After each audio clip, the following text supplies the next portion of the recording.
So hello students, welcome to Oppedia. My name is Rishabh, you faculty of English. उम्मीद करता हूँ आप सभी लोग अच्छे होंगे, स्वस्थ होंगे और अच्छे से अपने एग्जाम के लिए तैयारी कर रहे होंगे। So in this session we will discuss previous year paper of MTS जो कि कंडक्ट करा गया था आपका 7 जुलाई 2022 को। ओके, आज हम इसको सॉल्व करेंगे, ठीक है। अलॉन्ग विद द पेपर जो भी कुछ एडिशनल चीज़ें रहेंगी मैं आपको बताता रहूँगा इस सेशन में, ठीक है। बने रहेंगे लास्ट तक, इस सेशन को अच्छे से देखेंगे और थोड़ा सा हेल्प लेंगे कि किस तरीके से क्वेश्चंस पूछे जाते हैं, क्या पैटर्न है, क्या चीज़ें ज़्यादा हैं और क्या आपकी वीकनेसेस हैं, so that you can work upon those and you will be able to clear the exam with good marks. और यू कैन से जो भी एक आपकी एक हर पर्सन की डिफरेंट डिफरेंट स्ट्रैटेजी होती है, please do that. Don't copy other persons जो भी आपकी स्ट्रैटेजी रहती है।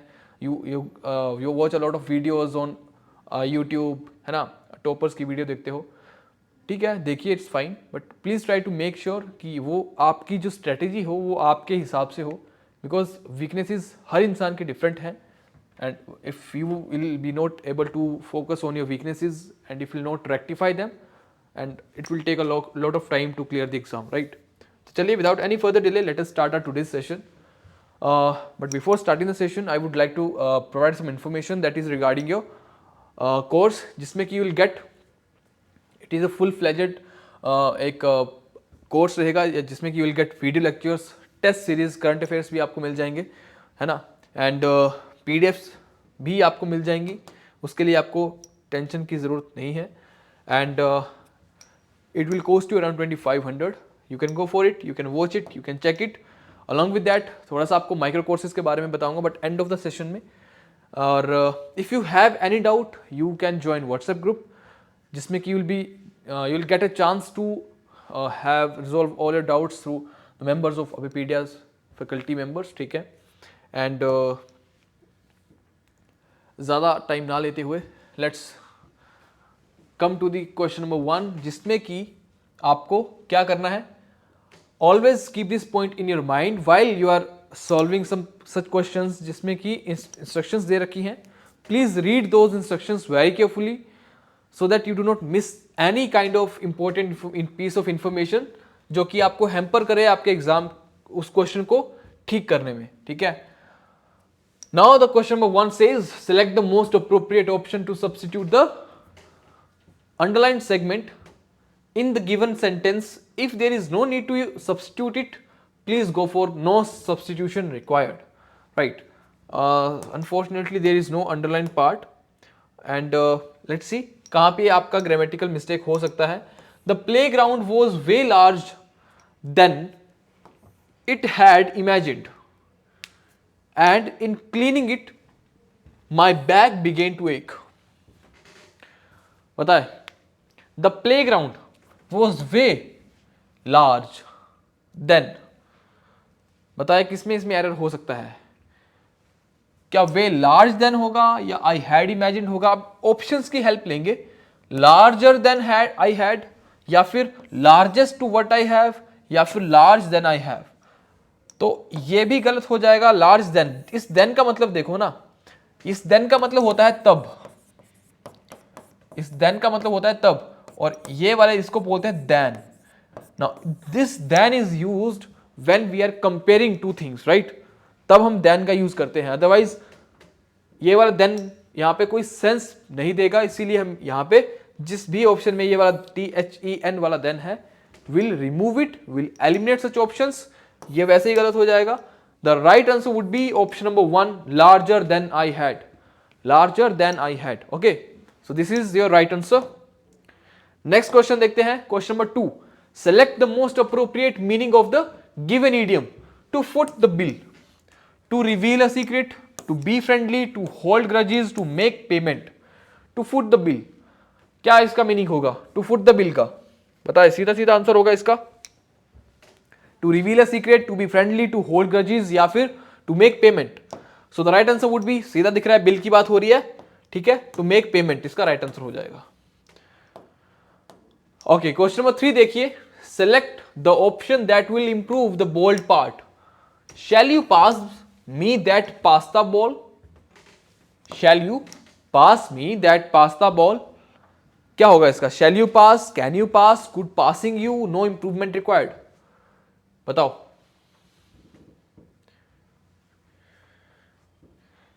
बताइए इसमें क्या आएगा? नो इंप्रूवमेंट आएगा। बताओ। Shall you pass, can you pass, could passing you, ये वैसे एलिमिनेट हो जाएगा। ठीक है। शैल पास यू मी गलत हो जाएगा। या तो सेकंड ऑप्शन होगा या फिर no improvement. Always take help of option elimination. ठीक है। So the right answer would be option number 2। ठीक है, कैन यू पास। एक सिंपल सी जनरल सी बात बोल रहे हो, so there is no need to use shall. ठीक है। तो यहां पे आप इजीली बोल सकते हो can you pass me that, है ना, can you pass me the pen, can you pass me the ball, can you pass me the plate, right. Next question देखिए। The following sentence has been split into 4 segments. Identify the segment that contains a grammatical error. Now you have to identify that.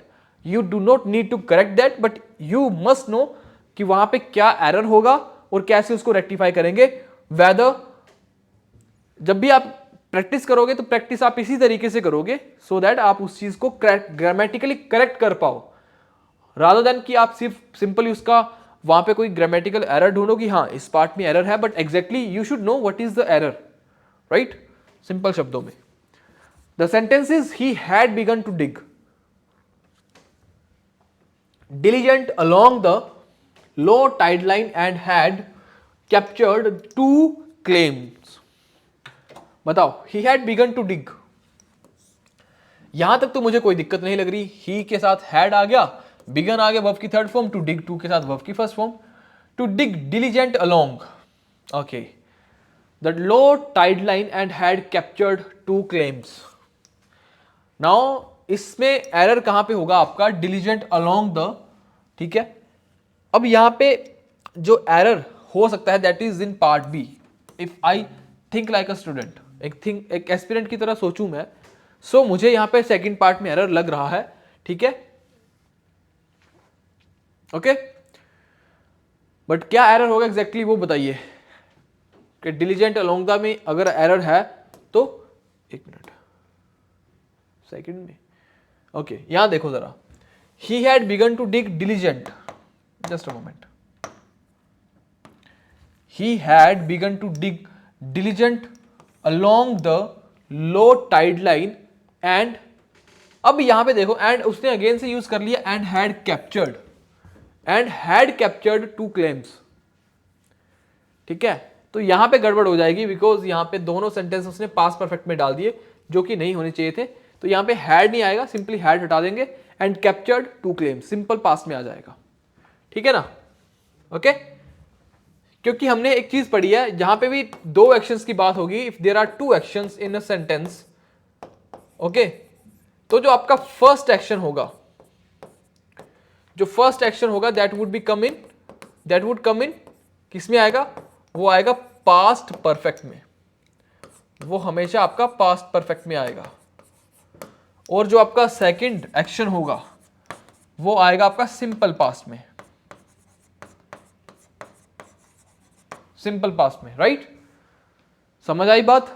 तो first action क्या, पहले उसने डिग करा, उसके बाद में उसने उसके वहां पे 2 क्लेम्स ले लिए, right. So the answer would B ये। थर्ड में कैसे आ गया डिलीजेंट अलोंग द?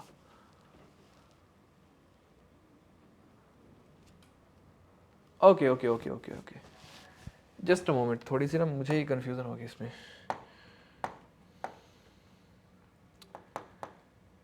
एक मिनट, थोड़ा देखने दो। He had begun to dig diligent along the, अच्छा, diligent along the tide line and had captured 2 claims. अब यहां पे देखो, अब जो मैं चीजें बताई आपको कि फर्स्ट एक्शन सेकंड एक्शन की बात, ठीक है, जैसे कि फर्स्ट एक्शन और सेकंड एक्शन को तब हम कंपेयर करेंगे जब हमारा एक ही काम हो रहा होगा। जैसे कि when I was doing that, मेरे फादर आ गए। ठीक है, कुछ वैसा सेंस जिसमें कि फर्स्ट सेक्शन का सेंस जाएगा। अब यहाँ पे 2 अलग अलग चीजें हो रही हैं, बट यहाँ पे हमने देखा कि ये जो डिलीजेंट है इसकी जगह हम यूज करेंगे डिलीजेंटली। उसने मेहनत से करा ना, तो डिलीजेंटली यूज होगा यहाँ पे। ठीक है, क्योंकि यहां देखो पढ़ के, he had begun to dig diligent का मतलब होता है मेहनत। ठीक है, मेहनती मतलब होता है। तो यहां पे जो सेंस जाएगा टू डिग डिलीजेंटली, मतलब मेहनत के साथ में, डिलीजेंटली अलोंग द, ऑप्शन 3। मैंने यहां पे ऑप्शन 2 समझ के यहां पे देख रहा था तो थोड़ा सा कंफ्यूजन हो गया, ठीक है। रेक्टिफाई करना है इसको, option 3 is the right answer, ठीक है। ओके, फर्स्ट क्वेश्चन आगे, फिफ्थ क्वेश्चन देखिए। I dash your remaining project if you get groceries for me from the market. अब यहां पे आपको fill in the blank, I dash, I would do you, अब I would do your remaining project, I will do your remaining project, I will have done your remaining project if you get groceries for me for the market. बताइए। So the right answer for the same would be option 2, ठीक है, will do आएगा simply. अगर मैं तुम्हारे लिए, तुम मेरे लिए ये करोगे, मैं तुम्हारे लिए ये करूंगा, if I get, ये किस में आएगा, ये आपका आएगा फर्स्ट कंडीशनल सेंटेंस में ना, फर्स्ट कंडीशनल सेंटेंस में आएगा आपका ये, ठीक है। जहां पे आपका इफ वाला पार्ट आएगा सिंपल प्रेजेंट, सिंपल प्रेजेंट, और जो आपका दूसरा पार्ट होगा वो आपका आएगा सिंपल फ्यूचर में, सिंपली, ठीक है। ये इसमें एरर था। ओके, नेक्स्ट क्वेश्चन देखिए, इसका मैंने आंसर बता दिया ना आपको, मार्क कर देता हूं। I will do your remaining homework या जो भी है, ठीक है। नेक्स्ट क्वेश्चन देखिए, select the correctly spelled word. Majestic correctly spelled बोला है उसने, ध्यान रखिएगा। फ्लेक्सिबल, स्ट्रिंजेंट या फिर फाल्टरिंग, बताइए। फ्लेक्सिबल के स्पेलिंग तो पता होनी चाहिए आपको, फ्लेक्सिबल DLE, ठीक है, नॉट BAL। स्ट्रिंजेंट, फाल्टरिंग, बताइए बताइए।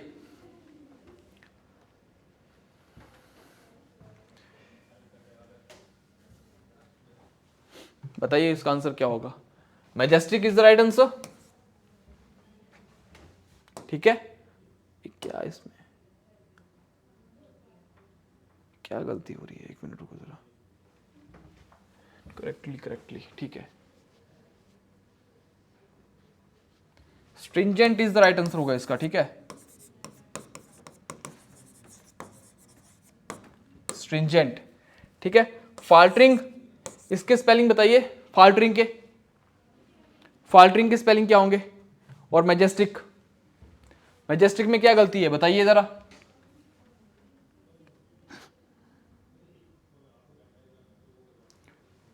मैजेस्टिक में गलती पता क्या है, मैजेस्टिक होगा, नोट मैजेस्टिक। ये G और J का डिफरेंस है, ठीक है। बात समझ आई, ओके। और फाल्टरिंग बताओ इसके स्पेलिंग। नेक्स्ट क्वेश्चन देखिए, क्वेश्चन नंबर 7, 6 क्वेश्चन था ना, ठीक है। क्वेश्चन नंबर 7 पे आइए। Select the most appropriate option to fill in the blank, which dash should take to reach the railway station. Which ROOT, route का मतलब होता है जड़, ROTE तो होगा नहीं, राइट का मतलब होता है दंगा फसाद, तो ये इसका राइट आंसर होगा रूट, ROUTE, ठीक है। अगेन ये क्वेश्चन अपना जो था ये आपका स्पेलिंग बेस्ड क्वेश्चन था, okay. Option 2 is the right answer. Question number 8, writing books about how to dash on the internet seems like a great idea. Writing books about how to क्या, make a fortune, make a promise, make a habit या फिर make a list. Write books about how to make a list, गलत, इतना easy थोड़ी। How to make a habit, गलत। On the internet seems, make a promise या फिर make a Fortune, की किस्मत कैसे बनाए, है ना, मेक अ फॉर्च्यून ज्यादा इसमें सुटेबल ऑप्शन रहेगा। Option 2 again is the right answer, ठीक है। I can't control my dash these days because I got selected for a job. I can't control my क्या, कैजुअलनेस, नेपोटिज्म, पोल्यूशन या फिर excitement, very easy. I can't control, जब किसी की job लगती है so the person feels that person feels excitement, right, okay. तो excitement is the right answer, nepotism नहीं होगा, okay. Option 4 is the right answer.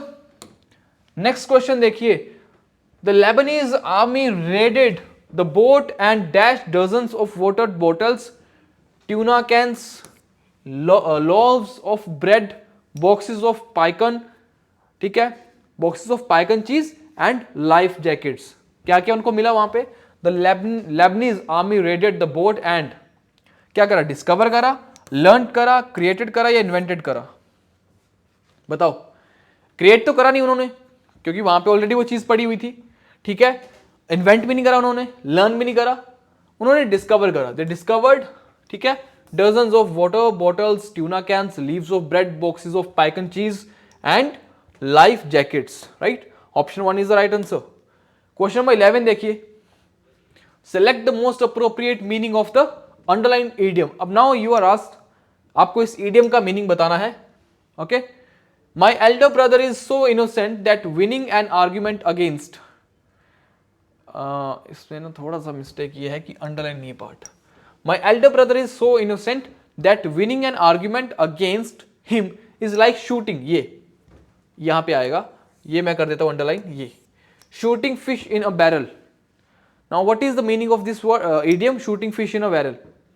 Exceptionally easy to do, asking for a charity, making someone uneasy, indulge in an illegal activity.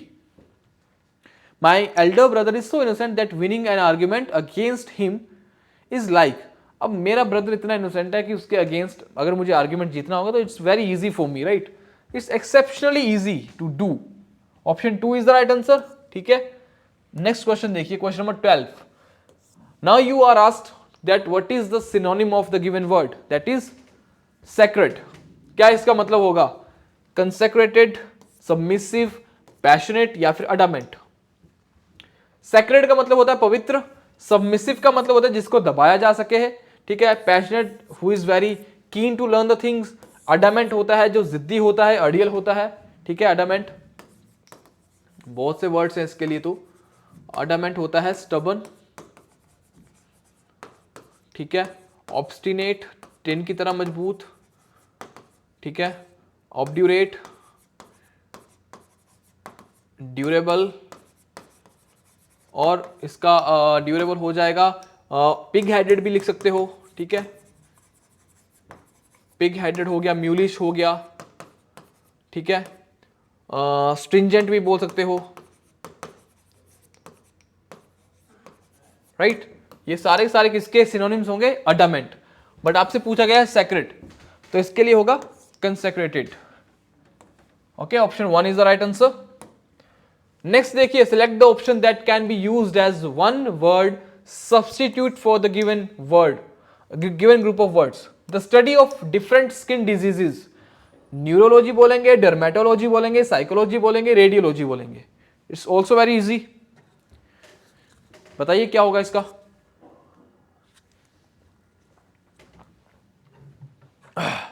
बताओ बताओ फटाफट से।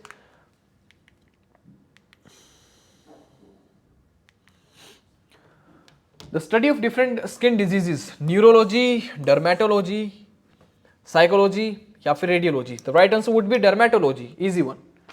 Next question देखते हैं। 14th question देखिए, select the option that will improve the underlined part of the given sentence. In case there is no improvement is needed, select no improvement. It has been my great misfortune to follow a speech more notable for its volume than for any senses. ठीक है। अब कौन से part में आपको लगता है underline part तो इसमें है नहीं, अगेन मिस हो गया। चलो देखो, it has been my great कौन से पार्ट में है?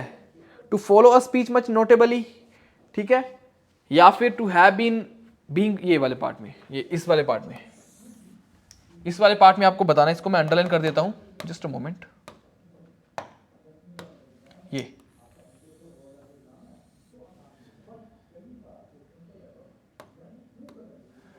to follow a speech more notably.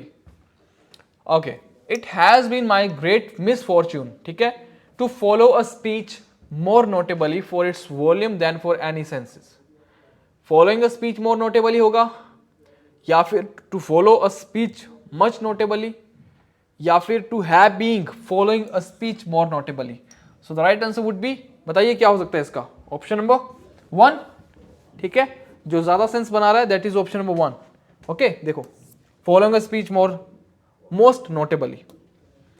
Okay, Select the option that can be used as a one word substitute for the given group of words. One who is hostile and violent. क्या बोलेंगे ऐसे इंसान को? Idol बोलेंगे, aggressive बोलेंगे, legendary या फिर agreeable? Very easy, aggressive. Idle का मतलब होता है सुस्त, इनएक्टिव. इनएक्टिव, इंडोलेंट जिसको बोल सकते हो आप. Very easy word, very important word, indolent. Aggressive मैंने बता दिया इसका राइट आंसर. लेजेंडरी तो पता ही आपको, एग्रीएबल जिसको जो एग्री कर जाता है ना उसको बोलेंगे एग्रीएबल. ऑप्शन 2 हाँ एग्रेसिव. ठीक है. क्वेश्चन नंबर 16 देखिए. Select the most appropriate synonym. Again plausible के लिए आपको सिनोनिम बताना है. इररेजिस्टिबल, इरेशनल, अनटेनेबल या फिर क्रेडिबल. प्लॉजिबल, प्लॉजिबल होता है क्रेडिबल. ठीक है. इरेजिस्टिबल जो रेजिस्ट नहीं करा जा सकता. इरेशनल जो सोच समझ के बात नहीं कर रहा है, that is called irrational. Untenable, बताइए अनटेनेबल का मतलब क्या होगा? अनटेनेबल का मतलब क्या होगा? बताओ फटाफट से.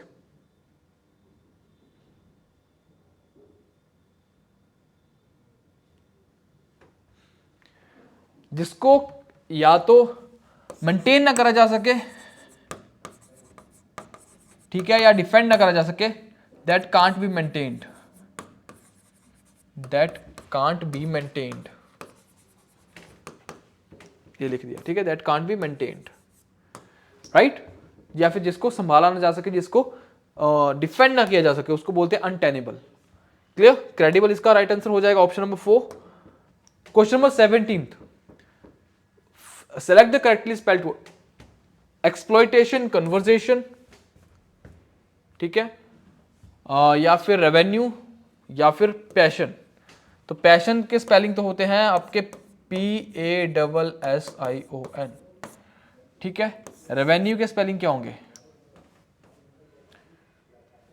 रेवेन्यू के स्पेलिंग बताओ. ठीक है, रेवेन्यू. और एक्सप्लॉयटेशन के स्पेलिंग? एक्सप्लॉयटेशन. ठीक है. और कन्वर्जेशन के, ये कन्वर्जेशन है कि कंजर्वेशन है, अब ये देखना पड़ेगा. अच्छा इसने TIAN कर दिया ना, कन्वर्जेशन होगा. ठीक है, कन्वर्जेशन SATION होगा. अब देख लो कौन सी स्पेलिंग इसमें राइट है. पैशन ये गलत लिखा है, रेवेन्यू गलत है, ये गलत है. Option 1 is the right answer. ठीक है.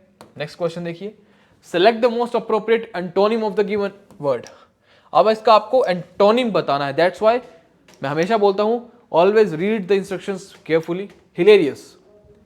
Now what is the meaning of this word hilarious? Hilarious मतलब होता है थोड़ा मजाकिया टाइप. तो इसका ऑपोजिट बताना है. रिडिकुलस होगा, प्रिटेंशियस होगा, यूजुअल होगा या ह्यूमरलेस होगा. ह्यूमर तो वही होगा जो थोड़ा मजाकिया होता है. ठीक है. और ह्यूमरलेस इसका ऑपोजिट हो जाएगा.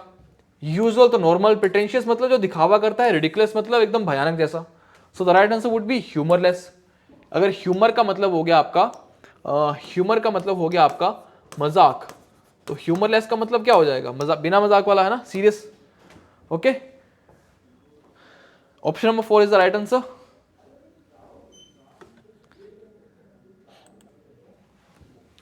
ओके. सो नेक्स्ट क्वेश्चन पे आते हैं. Question number 19.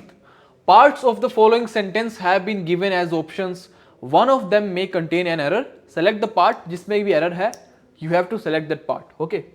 A significant number of students volunteers each year for environmental projects. कौन से पार्ट में लगता है कि आपको error है? Volunteers each year for a significant number of students environmental projects. A significant number of students. इसमें तो कोई दिक्कत नहीं है. Number of students वॉलंटियर्स गलत हो जाएगा यहां पे वॉलंटियर्स, क्योंकि अ नंबर ऑफ या फिर a significant number of students they volunteer for. ठीक है. तो वॉलंटियर आएगा, नॉट वॉलंटियर्स. और वॉलंटियर्स वाला ये ऑप्शन 1, इसमें आपका एरर है. राइट. और वॉलंटियर्स की जगह आएगा आपका volunteer. Is that clear?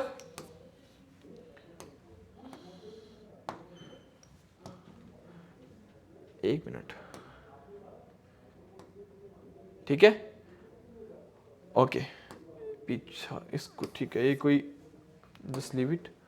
Question number 20 देखो. Parts of the following sentence have been given as options. Time and technology are two important factor that change substances into resources. अब एक चीज बताओ, हमेशा जब भी एंड का यूज हो जाता है सेंटेंस में, that sentence becomes plural, okay, and whenever there is a plural sentence you need to use a plural verb, simple. But यहां पे जो सब्जेक्ट वर्ब एग्रीमेंट है दैट सेज कि यहां तो हमारा सब्जेक्ट प्लूरल है but the verb is that is singular, तो ठीक है, तो हमें वर्ब को भी प्लूरल करना पड़ेगा। सो पार्ट कौन से में एरर होगा? Time and technology are two important factors, तो नॉट जस्ट सिंगल फैक्टर थोड़ी है, टू है ना, तो सेम इसके लिए देखो यहाँ पे टू हो गया यूज, तो फैक्टर भी फिर हमारा प्लूरल होगा, ओके, टू फैक्टर की जगह पे हमारा फैक्टर्स हो जाएगा, okay, third is the right answer. Okay, now आपको कॉम्प्रिहेंशन पढ़ना है, उसके बाद में उसके बेसिस पे आपको कॉम्प्रिहेंशन का जो भी फिल इन यहाँ पे, अब इसको बोलता है बोलने के लिए तो कॉम्प्रिहेंशन है but this is cloze test, right? So first of all you need to read the comprehension very carefully. I always say a lot of people make mistake that क्या करते हैं वो एक लाइन पढ़ेंगे then they will go to find the answer, right? But this is a very incorrect approach to solve cloze test. Whenever you are solving cloze test, always read the comprehension first, ठीक है, including all the blank spaces, and after reading the full comprehension, then go to solve the questions, okay?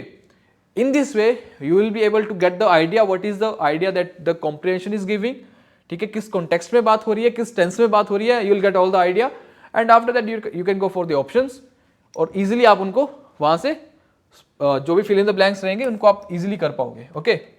So let's read the comprehension first. बोलता है can you dash a deaf woman writing stories about a वो? Well, Laura Redden Searing did this. Moreover, she went to foreign countries to write stories. She was very ill when she was 11 years old. Because of this, she lost her dash. So she went to the Missouri school for the deaf.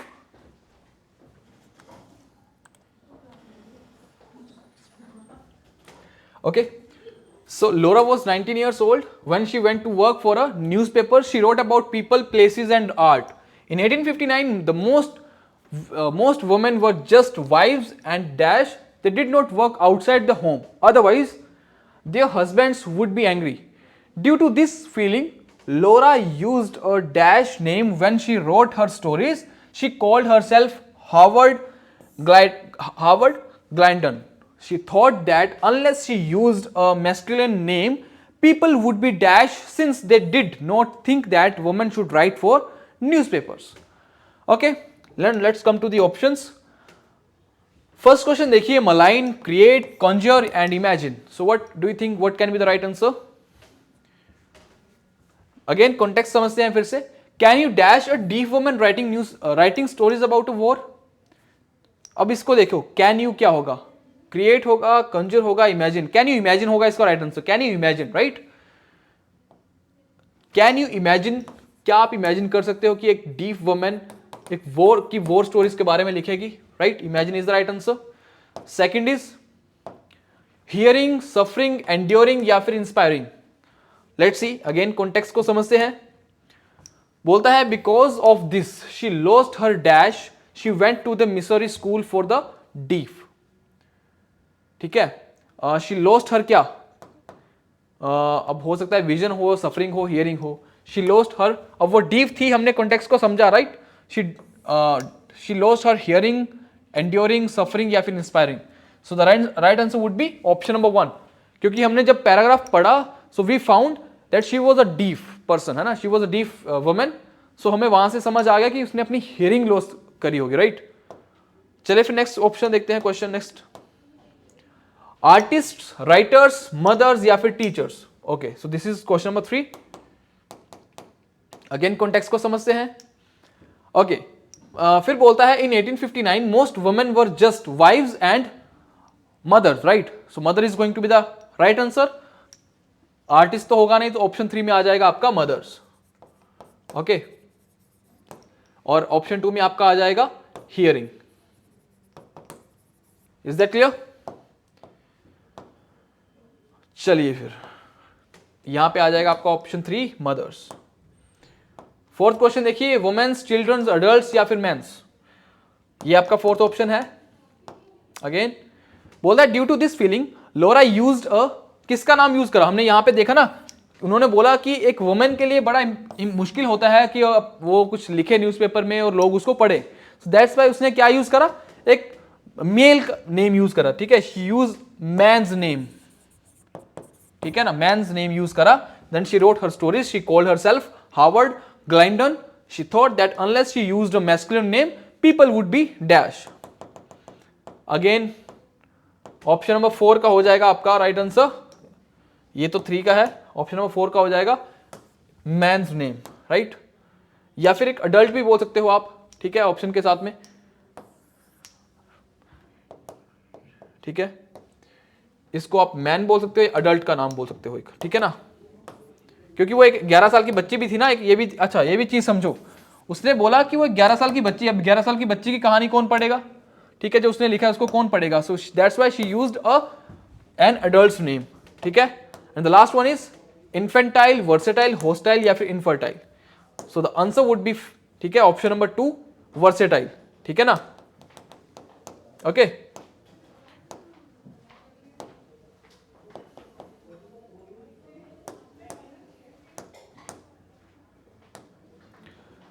So she thought that unless she used a masculine name, people would be versatile. Okay, so this is the right answer. चलो, so इसी के साथ आज का हमारा ये session यहीं पे एंड होता है। आई होप ये आपके लिए हेल्पफुल रहेगा, इसको अच्छे से समझोगे आप, एंड जो भी चीज़ें रहेंगी, जो भी डाउट रहेगी, you can put your comments down. थोड़ा सा मैं आपको माइक्रो कोर्सेज के बारे में बताना चाहता हूँ, जिसमें कि you can check all the micro courses, जो भी आपको किसी भी पर्टिकुलर सब्जेक्ट में वीकनेस है या कोई भी टॉपिक आपका वीक है, you can go for the micro courses, okay. अब कैसे आप उसको देखोगे वो बताता हूँ थोड़ा सा मैं, हमारी साइट पे जाके, ठीक है, अभी पीडीएफ पे जाओगे, आराम से स्क्रॉल करके चूज एग्जाम करोगे, उसके बाद में यहाँ पे आप एसएससी सीजीएल चूज करके, ये देखिए नीचे माइक्रोवर्स होगा, ठीक है, जैसे माइक्रोवर्स पे जाओगे आराम से आप इसको स्क्रॉल करके जो भी आपका सब्जेक्ट या जो भी कोई टॉपिक है उसको आप आराम से प्रिपेयर कर सकते हो माइक्रो कोर्सेज के साथ में। So this is all for today session, thank you very much, let's अगले सेशन में मिलते हैं, till then take care, bye bye, जय हिंद, जय भारत।